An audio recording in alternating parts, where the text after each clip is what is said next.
Look how my mind plays. Little bit of fame, little bit of hate, little bit of change. Watch the craze, keep it sane, don't fade away. Look how my mind plays. Little bit of fame, little bit of hate, little bit of change. Watch the craze, keep it sane, don't fade away. Look how my mind plays. Perform billions of calculations. Scientists have discovered that the secret to cheap computing power is size. When we find the right materials and make them small, they change the world. The race to miniaturize began 500 years ago with an invention that in its day was the first personal computer. I'm talking about the watch. How did they go from big wall-mounted grandfather clocks to something you can wear on your wrist? The miniaturization, more functions in a smaller space. Pierre Gigax is a watchmaker in Switzerland. Some of his watches have more than 400 components. And how small are some of the parts? There are parts which are 0.006 millimeter. So that means half the thickness of a hair. Wow. Hundreds of precision metal pieces, all driven by a simple mechanism that all clocks have in one form or another. The oscillator, the beating heart of the machine. It's the piece that puts the tick and the tock in time. You know, the time is flowing, and it's always difficult to measure something flowing. So what we do is we cut the time in slices, and the oscillator is counting the slices. The original oscillator was the pendulum, slicing like a knife through time, with each swing counted by the movement of circular gears. But pendulum clocks work only if they're upright in a fixed position. So in the Middle Ages, clocks were confined to immovable structures like towers or furniture. But in the 15th century, the invention of the mainspring changed everything. It was essentially the first battery, a metal coil that could store mechanical energy. As it unwound, the mainspring powered a compact wheel. It was a major breakthrough. Suddenly, gravity and the pendulum were no longer necessary. The new spring-driven mechanism made it possible to shrink the clock to fit into a hand or a pocket, and the pocket watch was born. This watch is absolutely amazing. It shows the exact position of the sun and the moon all around the Earth from the top of the North Pole. Oh man, that's really cool. And how much does this watch go for? Between $80,000 and $90,000. But no need to spend 90 grand to find out what time it is. Nowadays, super accurate watches are disposable. Thanks to another great clock revolution, which began in the 1960s, out went the spring and mechanical oscillator, replaced by a tiny sliver of solid mineral quartz. Slice a piece of quartz small enough, send an electric current through it, and it vibrates fast. A quartz-driven clock can accurately chop time into millionths of a second. But the biggest selling point for quartz is that it's cheap. That's because quartz is actually silicon, commonplace sand, the second most abundant element on Earth. For the first time, a material replaced a machine, opening the door to a new era of miniaturization. But silicon can do more than just mark time. It's a member of a strange class of elements called semiconductors, found on the table of the elements. As the name implies, they occupy a middle zone between metals, which conduct electric current, and insulators, like rubber and plastic, which don't. Think of water flowing through a pipe. An insulator is like a pipe that's frozen. Electrons can't get through. Semiconductors are materials that change from free-flowing conductor to a frozen insulator, and back again, simply by zapping them with an electric current. Switches made out of semiconductors are called transistors, and their amazing on-again, off-again switching ability made the computer revolution possible. But how did they get to be so small? One great place to look for answers is Intel, a pioneer in squeezing tiny transistors onto computer chips. I've met a lot of scientists who talk about switches and semiconductors, and somehow they're fulfilling the same function. But what is it? What we're trying to build with a semiconductor is a switch. This is one from the wall, something that you'd use to turn on a light and turn off. And in fact, when we push the switch up, we give an input, the light is the output. So in science fair terms, a switch then lets electricity go through or stops it. Exactly. And Based on the somehow- input, we change the flow of electricity. Electricity on or off. It's the only language computers understand. When the switch is off, the computer reads a 0. When the switch is on, the computer reads a 1. String a bunch of switches together, and you can create a code. With just 8 switches, you can represent any symbol on a keyboard. For a page, you need about 25,000 switches. 1.4 million will get you a second of music. Photos need tens of millions.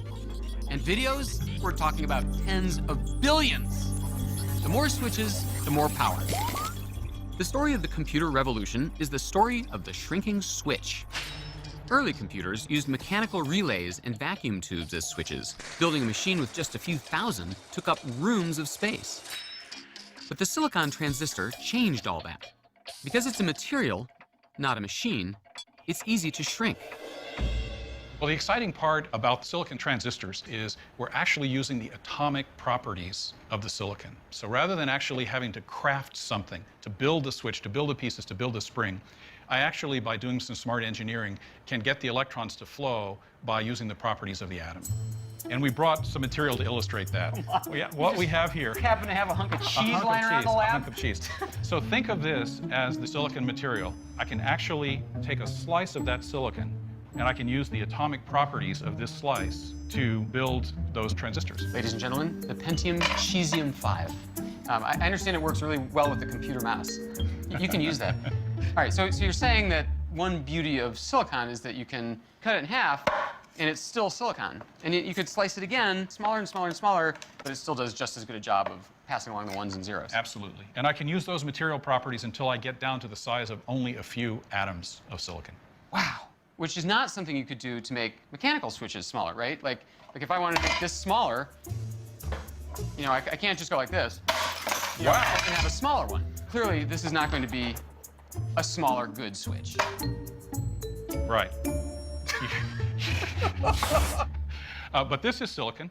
It is a purified element that one mines. All right, so what does it look like in the computer then? Well, by the time it gets to the computer, it actually is one of these devices. So this shiny surface is a piece of refined silicon. It has transistors built into it. We've actually flipped it over so the transistors are on the other side, and what you see is the back of that piece of silicon. And this is how many of those little on-off switches? This is almost 1 billion transistors. Wow. 1 billion switches on a 1-inch chip. What's even more astonishing is that one of the founders of Intel saw this coming. In the 60s, Gordon Moore predicted that the size of transistors would shrink by half every 2 years, each time doubling the number that could be squeezed onto a single chip.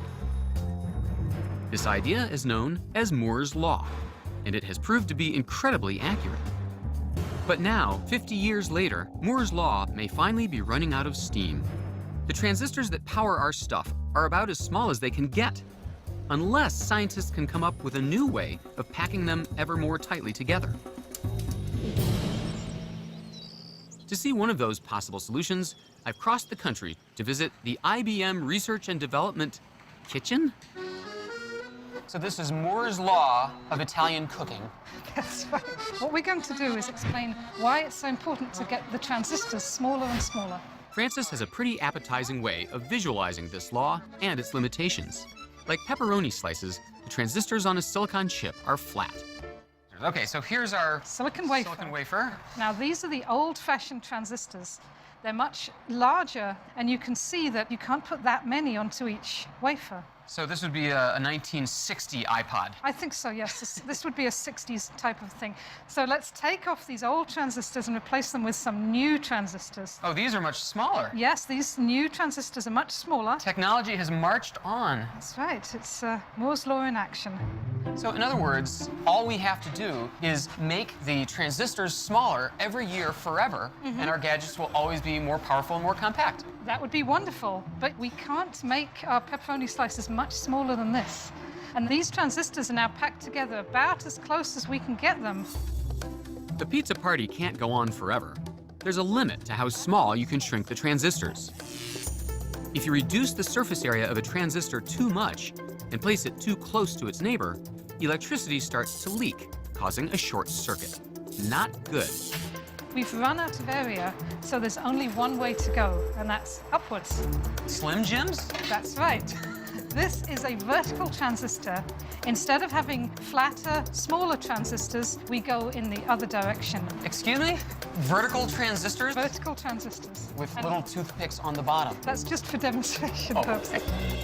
By building vertical transistors, called nanowires, Francis can increase surface area without bringing the transistors closer together.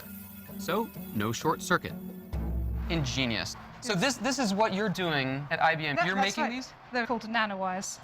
And the real thing is about 1 million times smaller than this. 1 million times smaller? That's right. Well, that'd be hard to see. They're hard to see, but this is not a nanowire. This is a silicon sliver Francis uses as a surface to grow them. And we get tens of millions of wires on each of these specimens. Come on. Now you're hurting my brain. Oh. She carefully loads the wafer into a molybdenum clip and slides it into a custom-built oven where she'll bake it at 1100 degrees Fahrenheit. You know, I was just thinking, Francis, I don't think you have enough aluminum foil on this oven. Yes. It's the question everyone asks. It holds the heat better. Aluminum foil? Isn't that a what we little use. low tech for something That's right, whatever works. Oh my gosh, so those little spires, Those are the nanowires. so you bake those up. We just grew these, yes. We can see them because this oven doubles as an electron microscope. All right, so these are them, huh? This is 30,000 times magnified. 30,000 times? That's right. So here's the column of silicon, that's the nanowire, and here's the gold droplet on the end that actually makes it grow. It's weird. It looks like matchsticks or weird mushrooms or... They do mushrooms, that's right. They look to me like mushrooms. That's amazing. Yeah. So we're trying different catalysts, different recipes, but this here is the future of transistors. While scientists like Francis try to find ways to push silicon to its limit, others are pinning their hopes on a new material that lets electrons flow 1,000 times faster than they can in silicon. It's ultra thin and super strong, and it's called graphene. And when graphene happened, I just couldn't stop myself from going into it. It was so beautiful, I just couldn't stop. I just immediately jumped onto it. This is Dr. Pablo Jarillo Herrero, a professor at MIT and graphene guru. Here I have graphene. Graphene is the thinnest material that exists. This is just 1 atom thick, okay, sheet of graphene, and you can see that it's perfectly visible. So it's part of the magic of graphene that you can just see it, even with your eye. You heard that right. This gray square of graphene is just a single atom thick. Although graphene was discovered only recently, it's been hiding in plain sight for ages, in a material you probably have on your desk, graphite, also known as pencil lead. You can write with a pencil because graphite is a layered material, and as you write, you're leaving traces of these layers on your piece of paper. So graphene is really just one sheet of this graphite material, a 1 atom thick sheet.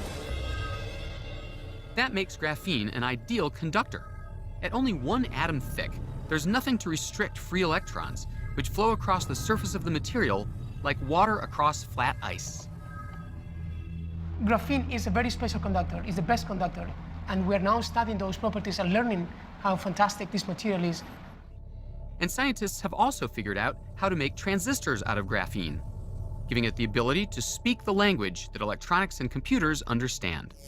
So I'm excited, it's beautiful. I mean, here you have a material that will enable high-speed, ultra-high-speed electronics working at very low power. But it gets even better. Turns out the only tool you need to make graphene is a piece of tape. It is so simple. Any high school student can indeed make 1 atom thick devices with this. It's really amazing.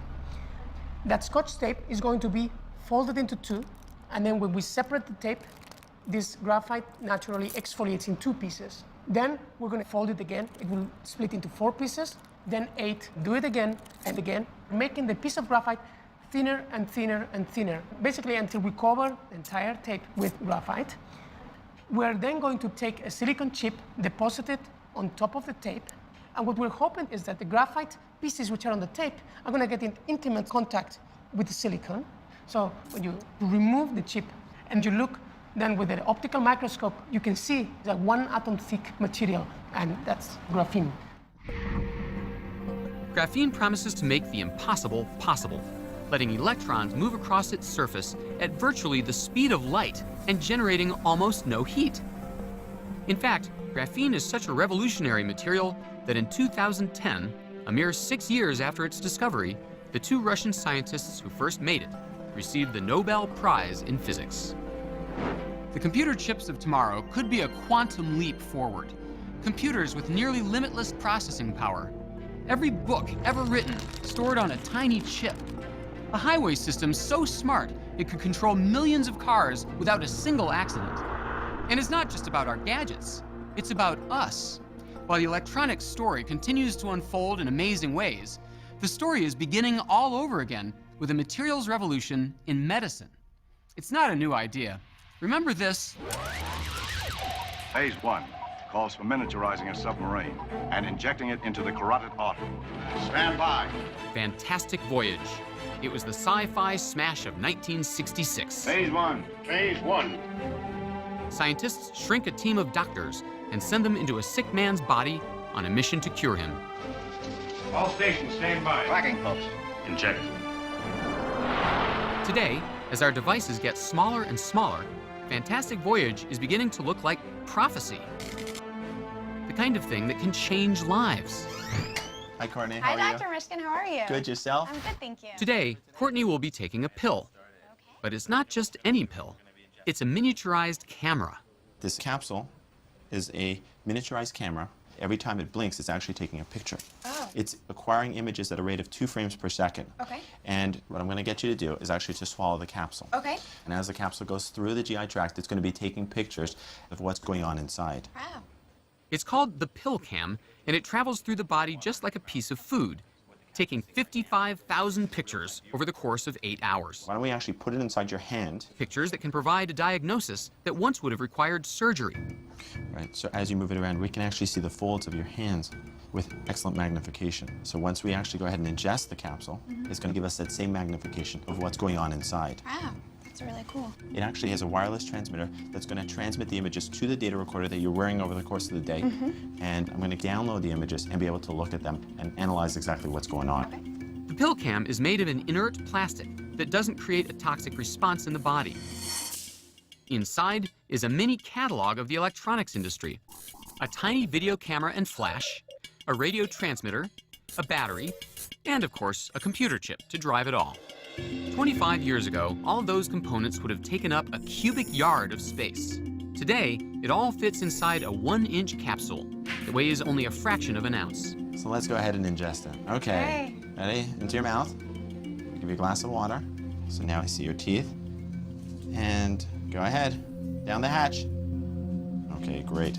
So that's it. That's the hardest part. Okay. Just remember, over the next 2 hours, do not drink anything. So Okay. 2 hours As the from now- pill cam moves through Courtney's digestive tract, it records what it sees, eventually giving Dr. Mishkin a front row seat as he looks for abnormalities. Right now, we're looking at the small intestine.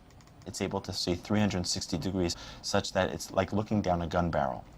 The capsule is great at acquiring images, but I'm hoping that as the next generations of this capsule develop, that it's not only going to be able to take pictures, but that we'll be able to potentially biopsy, sample the tissue in that area, or even deliver a treatment, such as placing a clip on a bleeding site, or even deliver medications. The pill cam is the pocket watch of today, a super miniaturized machine that liberates the patient. It took centuries to make the leap from mechanical watches to computers. But in the world of microscopic medicine, the story of smaller is unfolding on a vastly accelerated time frame. In fact, scientists are on the verge of realizing a 21st century version of the Fantastic Voyage story. They're developing microscopically small robots that travel into the body's deepest reaches to diagnose, treat, and even destroy deadly illnesses. This is your lab? This is my lab. This is where you build your robots? This is where we build the robot, yeah. This is Brad Nelson. He's created a robot that could help cure blindness. It's, Incredibly lifelike. yeah, that's a mannequin. Oh, sorry. These are the ones we build. What? That's a robot? That's a robot. Looks like a splinter. Well, this is a micro robot. We use them to help perform surgeries on the eye or inside of the eye.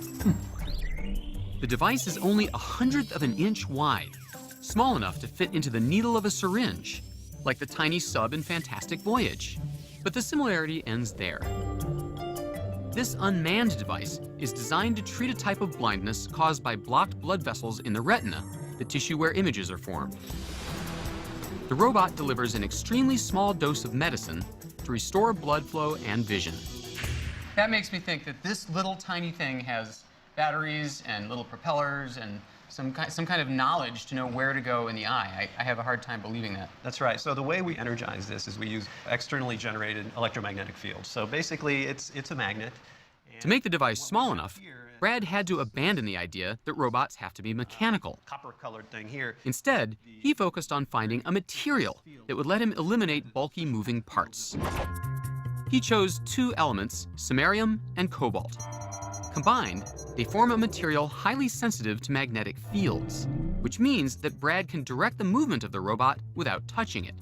Once again, a material replaces a machine, and the device gets smaller. So then, besides just the robot, what we also have is this system here of electromagnets. And so what each of these copper coils do is they generate magnetic fields. Oh, man. Yeah, I got a bunch of them, every direction. And so we have 8 of these here. That's why we call this the Octomag. Octomag? That's right. The Octomag. By adjusting the strength of these 8 electromagnets, the surgeon can move the micro-robot any direction along the X, Y, or Z axis, pushing or pulling it through the eye. But landing it on the tiny section of retina that's used for seeing in sharp detail takes lots of practice. And you've been practicing with dummy eyeballs so far? We use that, but we also use animal eyes as well. We get pig's eyes from our local butcher. So. You buy eyeballs from the butcher, from cadavers, or? That's right. Christos, one of my PhD students here, Christos goes in the morning, early in the morning, to the butcher and asks for eyeballs. Christos, hello. How are you? Fine. Oh my God. These are the pig eyes. Exactly. 20 pig eyes, fresh from the butcher, ready to be prepared for experiments. He must be a big hit around Halloween. What about this guy? What's this all about? We call him Mr. Pig Eye Guy. Mr. Pig Eye Guy? Well, you have to give them a name. And then we put the eyes at this hole here. Once the eyeball is secured inside the socket, we insert a light probe. So that's the light there. Oh, I can actually see the light in there. Very cool. This tiny LED lets us see what we're doing when we drive the robot. So this is the robot right here? Mm-hmm. Okay, and this isn't fake. We're really seeing this live from the microscope right now, right? Yes. All right. Now, you can move this guy around. Okay, sure enough. I push right, he goes right. Left, he goes left. Mm-hmm. Let's see, I want to go down over here. And then you can pull up. And oh, you it's can getting see bigger. Exactly. Yeah. This means that it's moving higher, away from the retina. And closer to the surface of the... Oh, man, exactly. I think I just banged the top of the... Exactly. So cornea or whatever. That's the very top, and this is where the liquid ends. So you see this effect. Now let me push down. When you push down, it starts slowly going into the retina. Sinking. Wow, that's really cool. So now you've reached the bottom. You're touching the retina. Yeah, it's quite responsive. I can go right up here. Mm-hmm. Eventually, Brad hopes that there will be a commercial version of his device installed in doctors' offices. The magnets will be arranged in a housing that surrounds the patient's head, while the doctor peers through a microscope to guide the drug-filled robot. Brad's initial success combining materials and magnetic fields to make tiny devices has encouraged him to be even more ambitious. His goal is to build a robot that can swim through blood vessels. But along the way, he's discovered that the smaller you go, the stranger the world becomes. Oh dear, looks like the grad students have left their things out again. And the harder it is to get around. So what we've seen so far, the micro robots for the eye, we're interested in going even smaller and trying to make smaller robots. So I set up an experiment here to kind of show you what some of the problems are when we try to make small things swim and why it's so much different than how big things like fish or toys like this swim in water. Okay. So what we've got here are 2 tanks. One is just regular water out of the tap. Yep. But this other one's glycerin. It's much thicker, kind of like oil or a corn syrup, something thick like that. Okay. So let's look at how something like this toy goldfish is going to swim in water. Wind her up? Wind her up and let her go. Yep. Okay, the tail goes back and forth. Just the way you'd expect. Yep. Say that swimming is fairly effective. Okay, he's got a twin over there. Let's see how he does in glycerin. All right, and this one's going to go in the goop. And he wags his tail, and he doesn't move at all. This helps us illustrate how water feels when you get small. So if you took yourself and you made yourself about 10,000 times smaller, and you jumped in this pool of water, you would actually feel more like you were swimming in glycerin here, or goopy stuff like honey or something thick like that. A swimmer the size of a bacterium would never be able to get around using flippers or the breaststroke, because at that size, the friction from the water molecules becomes a major drag. For a long time, scientists couldn't figure out how bacteria were able to swim. But eventually, they discovered the secret. The tail, or flagellum, seems to move back and forth. But viewed from another angle, it's clear that it moves in a totally different way. Corkscrew tail. A corkscrew tail. Brad and his team have developed corkscrew robots that mimic bacteria. Bacteria like E. coli and Salmonella have developed these flagella that twist. This part is the flagella? This flagella twists through the liquid, just like a corkscrew going into a bottle of wine. So instead of propelling itself or using its inertia, it's actually kind of cutting through the fluid. It's almost pulling itself instead of pushing It's pulling itself in a sense, like a screw going into wood or something like that. It's a completely different material interaction. Very cool. They use the same samarium cobalt material and magnetic fields to set them in motion. So it's literally like drilling its way through that liquid. Drilling its way up. Wow. This is the biggest one. The smallest one is only 30 microns long. That's 30 millionths of a meter, about a third the width of a human hair. So now, just in the last few years, we've actually been able to build small things of a similar size and shape to real bacteria that swim just like they do, potentially deep inside a person's body.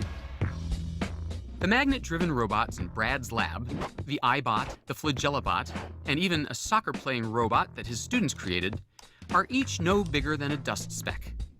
Brad's learned to modify his robots to overcome the physical obstacles in the microscopic realm. But he's only scratched the surface of the strange properties in that infinitesimal world. An atom is actually a fraction of a nanometer. Chad Merkin is an explorer and pioneer in this weird realm, the nano world. You keep saying you're building things on the nanometer scale. I don't even know what a nanometer is. So this is a meter, this is a centimeter, this is a millimeter. Is this a nanometer? What's a nanometer? Let me try to illustrate it for you. If we shrink you by a factor of 2, you're about the size of a small child. If we continue to shrink you by a factor of 2 4 more times, you're about the size of a golf ball. We go to 10, you're now the size of an ant. We keep going another 7 times, and now you're about the diameter of a human hair. That's roughly what we can see with the naked eye. Even after so much shrinking, I'm not even close to the nanoscale. Cut me in half 5 more times, and I'm the size of a red blood cell. 5 more times, I'm a virus. 7 more times, and I'm finally 1 nanometer in size. 1 billionth of a meter. That's less than half the width of DNA. It seems unimaginable that we might harness materials this small, but in fact, it's not all that new. People have been using nanotechnology almost unknowingly for centuries. For example, back in the Middle Ages, when stained glass windows were made, they were using tiny little particles to get the beautiful colors. You simply need to go to Canterbury Cathedral, and you can see the effects of nanotechnology in the beautiful glass windows. Canterbury Cathedral. Some of the stained glass in here is nearly 1,000 years old. With so much history under one roof, it's no surprise that the cathedral needs a full-time staff of glass preservationists. So this is the paint station. This is like my local Home Depot with different swatches, right? It's a little bit like that, yes. This is Leonie Seliger, the head restorer at the cathedral. I've come in search of ancient nanotech secrets. What we're looking at here are stains.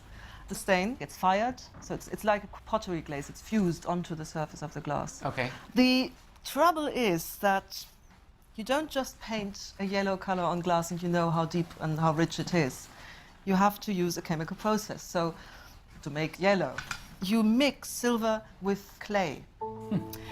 Silver under heat actually produces a yellow glass. Wow. She's using silver chloride, which in its natural form looks like small silvery crystals. Leonie mixes a tiny amount with red clay. It's a silver salt that is mixed with this clay. You can't see it. What you see is the clay. Okay. You would then paint that on. I've made a little series here where I've now applied this clay. And after it's fired, if I then wipe that off, and hey presto. Oh, look at that. From silver clay comes a golden color. There's some kind of voodoo chemistry going on there for sure. That's the mystery. Somehow, this is nanotechnology at work. In the heating process, the silver crystals break down into tiny nanoparticles and turn yellow. But it only works on this glass. And that's not all. Leonie assures me that there are several other metals used in stained glass where nanotech creates surprising color results. Copper would give you brown or red. Red? or green. That's just bizarre. Gold gives you beautiful, rich pink glass, even rich ruby glass. And why is that? Why is something that we think of as gold, why does it come out red? Ask a chemist. It's magic. It is a bit. I mean, in the Middle Ages, of course, it was always a closely guarded secret on what makes what color, at which temperature.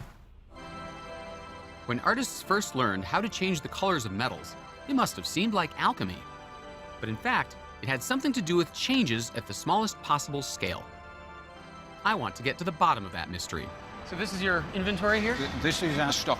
So I'm digging a little deeper at the English Antique Glass Company, which makes the colored glass used to repair Canterbury's windows. This cobalt blues. Wow. These sheets are crafted by hand, still using the same techniques that were developed in the 12th century. How many establishments are there? Making this? Yeah. One. We're the only makers of flat glass, traditional methods in the UK and Ireland. Wow. This is Mike Tuffy, the head of production here. He and his team of glassblowers are able to achieve the same rich colors found in the cathedral, but they start with clear glass, which is made from a mix of sand, limestone, sodium carbonate, and other minerals. Oh my gosh, that's it? That's it. That's the next great cathedral window right That's there? the next great cathedral window right there. It looks like kitty litter. It doesn't even look like glass. We just put that in the furnace. This is a rod that we use for the different colors. The rods contain concentrated amounts of the metals that create color when added to the clear glass. The color appears when it's fired at 1200 degrees Fahrenheit. So what does it look like when it comes out? Is it a sheet? Is it a blob? It's a blob.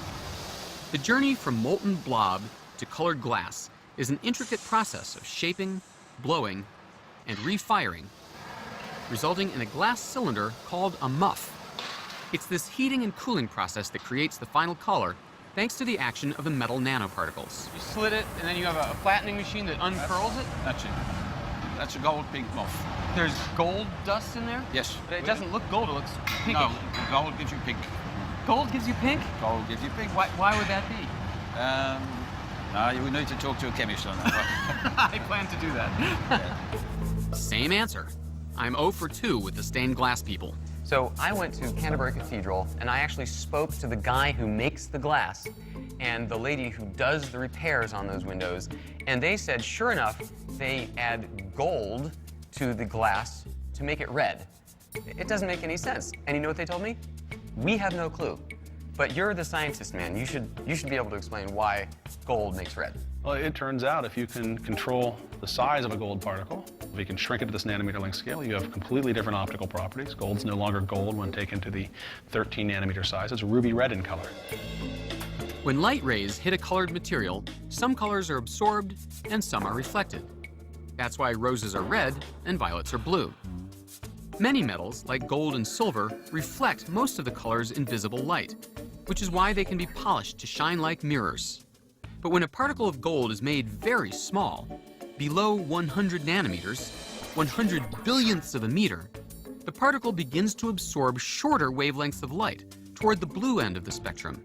The smaller the particle, the more blue is absorbed and the redder it appears. But it gets even stranger, because not only size matters, shape does too. Each of these vials contains water with silver nanoparticles dissolved in it. The only difference between them is the shape of the particles. In this test, silver rods give you yellow, silver triangles green, silver prisms give you blue. If metals behaved like this in our big world, then just changing the size or shape of your car would alter its color. Chad sees tremendous potential in this weird nano phenomenon. With almost an infinite number of possibilities, you no longer have to take what nature gives you. You can adjust color simply by becoming a nano-architect. Scientists call this strange property of small materials structural color. The living world figured this out millions of years ago. Structural color on the nano scale creates the iridescent pigments in butterfly wings, beetle shells, and peacock feathers. Well, why do we care? I mean, cool, little tiny gold particles are really red. I mean, how does that help mankind? Well, the reason we care is that once you discover new properties, those new properties almost always lead to new applications. There are already a number of medical applications. Chad Merkin has developed a technology that harnesses the unique properties of gold and silver nanoparticles to test for genetic variations in patients. Sequencing DNA is expensive and time-consuming. But Chad's revolutionary test takes less than 2 hours. I offered to bleed for science to see how it works. And your name is? David. Okay, so we're doing a low blood draw today. You can relax. Is this the extraction bench? Yes, this is. First, a technician extracts pure DNA from my blood sample. This is my DNA. This is your DNA. He then loads it into a small disposable cartridge and inserts it into the machine for testing. This test can actually read the letters of my DNA, and using gold nanoparticles, it flags variations that might make me unusually sensitive to particular drugs, or even mutations that signal heightened risk for disease. Less than 2 hours after drawing my blood, the results are in. It turns out that the test has some interesting news for me about my sensitivity to a blood-thinning drug called warfarin, or Coumadin. It's commonly prescribed to stroke and cardiac patients. It's a potentially life-saving drug, but if the dosage is wrong, it can cause fatal bleeding. So what's my warfarin dosage? What they call a double hit, I'm sorry to say. A double hit? You're a double hit. So you have 2 genes that are mutated, and therefore you're very sensitive to warfarin. And your calculated dose is 2.7 milligrams. See, I knew it. My mother always said it would be like 2.6 or 2.5, but I always said, no, Mom, mine's 2.7. You should always listen to your mom, David. The nanosphere test gave me some crucial information. This is the mutation. Ah. Quickly enough to save my life if I'd been ill. It's a diagnostic tool. The next goal is to fight illness in the body at the same tiny scale. Okay, so when we inject this, it'll go in the bloodstream and find the cancer, like a rocket guidance system.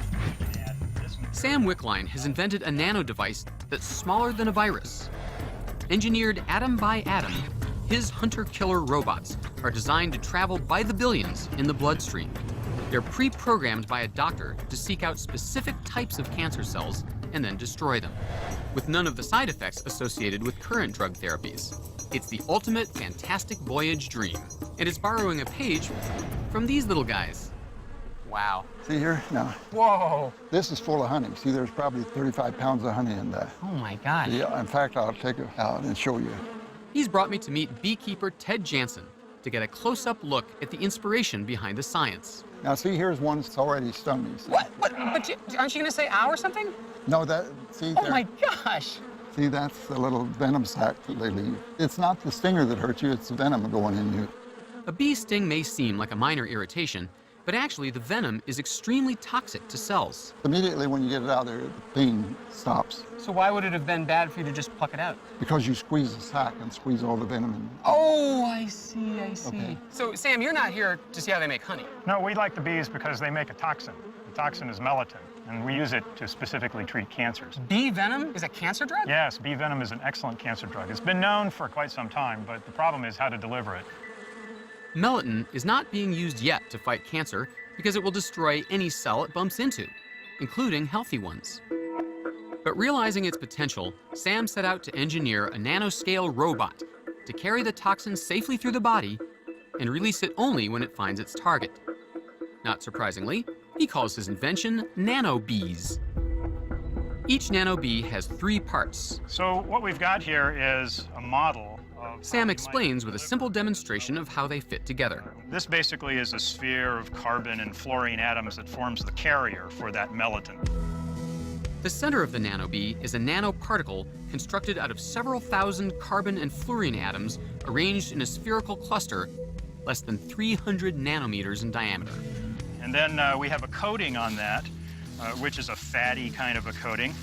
And this fatty coating allows us to insert the melatonin toxin into this particle here. They would be all over this thing. Exactly.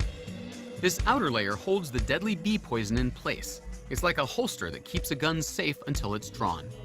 Every tumor cell has a distinct chemical makeup. The outer layer of the nanobee is programmed to selectively lock on to only those cells that need to be destroyed. So if you take this balloon as a cancer cell, this nanoparticle will come up next to the cancer cell and basically merge with it. The coating will come off, and the melatonin itself forms a hole in the cancer cell and pops it. Like its namesake, a nanobee can sting only once. So swarms of them are required for any treatment. Sam's lab has decoded the chemical makeup of the bee venom so he can manufacture it in large quantities for his nanobee swarms. I say goodbye to our beekeeping hosts in order to pay a visit to Sam's lab at Washington University to see how the nanobees work in the body. So here we are in the magnetic resonance imaging suite. I'm going to show you what it's like to be a patient as if we were looking for nanobees inside of you. And may I just say, what a boost this gives my dignity to wear a sundress and slide into a giant bagel. Well, let's go toast you. An MRI uses strong magnetic fields and radio waves to detect certain molecules in the body. This machine has been tuned to detect fluorine atoms, which are part of the nanobee molecules, but are otherwise very rare in the body. Okay, you having fun in there yet? We're rolling. I think I remember this ride. I think I did it at Six Flags. If Sam had actually injected nanobees into me, and if I had the cancer that they'd been trained to fight, You're going to start hearing some noise. they would travel in my bloodstream and stick to any target tissue they encounter. The images that the technicians see would show bright yellow areas where the individual nanobees were finding and killing the diseased cells. And best of all, there would be no toxic side effects, as with traditional chemotherapy. So Sam, how far away are we from using nanobees in everyday human cancer patients? Well, now this material is being tested in what's called preclinical stage, and we hope that within about a year or so that we'll have approval to test this in humans. Well, thanks, Sam. I appreciate this experiment. So typically, how long would you leave the patient lying in this tube? Guys? Guys? Hello? Hello? Like the nanoscale transistors that came before them, nanobees get their power from their tiny size. But nanobees and other emerging nanotechnologies go even further. So this is where melatonin is made. Nanobees are part of a new breed of small materials that self-assemble. No need for big, complicated machinery to make nanobees. Put the right ingredients together in the right conditions, and they make themselves. This revolution in medicine, working at the tiniest of scales, would never have been possible without the revolution in electronics that preceded it. Both are transforming our world and our lives at an astonishing speed. As we see the power in this new ability to design and build, atom by atom, there may be no more important goal in the science of materials than mastering the art of making stuff smaller.